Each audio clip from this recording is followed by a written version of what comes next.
ধিঙৰ উত্তৰ কলাডুবা গাঁৱত জিঅ' টাৱাৰত ভয়ংকৰ অগ্নিকাণ্ড। জুইত জাহ গ'ল টাৱাৰৰ কাৰিকৰী সামগ্ৰী আৰু বেটাৰী। সমগ্ৰ অঞ্চলজুৰি ক'লা ধোঁৱাই চানি ধৰাত ৰাইজৰ মাজত আতংকৰ সৃষ্টি হৈছে। বিদ্যুৎ শ্বৰ্ট চাৰ্কিটৰ ফলত অগ্নিকাণ্ড হোৱাৰ সন্দেহ ৰাইজৰ।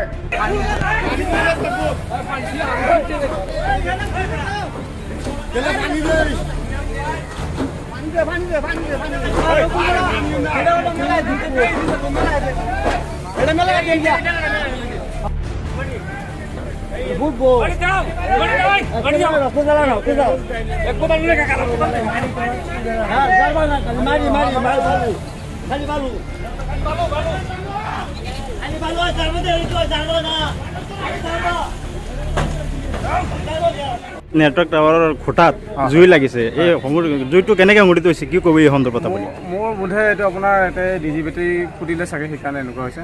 তাকে গম পোৱা নাই, চাব লাগিবগৈ, পিছতহে এইটো গম পোৱা যাব কি হৈছে কি হোৱা নাই। আপুনি ইয়াত কিবা কাম কৰি আছিলে নেকি?